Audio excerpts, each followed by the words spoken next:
So for the last few days, I have been working on a bowl. Now this is a new one that I've come up with, and it's got a divider in it, or you can call it a double bowl. But I was wanting to go through and show y'all a little bit about how you use it on the jig for the table saw and how it works, just in case y'all want to make one. So we had the jig fastened to the table saw with 2 clamps. The front and back of the jig is actually fastened together with these 2 oak rails that goes down in the miter slots. Now, the only part of the jig the blank is going to rest up against when you're pushing it through getting the cut is the front side of the jig. The back side of the jig, it will not touch. The only part of it that it will touch is the riser, and that will let it fall down into the blade and then rise back up at the end of the cut. And the one on the left and right should be in line with each other, and that's basically what the back side of this jig is for. Other than that, it does not touch that part of the jig.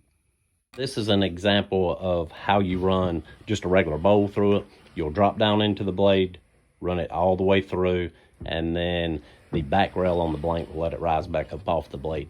And each time you run it through, you'll only let the blade up about a 30-second each time.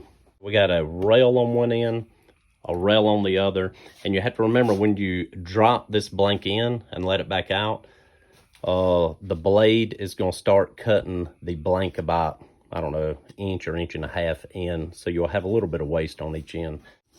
What we will do, since there's going to be that waste at the end, and this is just experimental, I'm not exactly sure how it's going to play out, but I'm going to put, to run this part of the bowl, I'm going to put this guide on the back side of the line.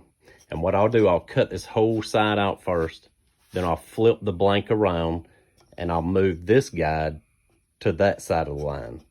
And hopefully that would eliminate a lot of waste right here in the middle.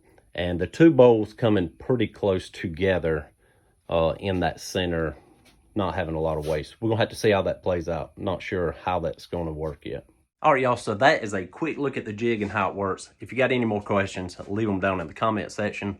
Hopefully that answers most of them anyhow. This is gonna be a fun bowl to build.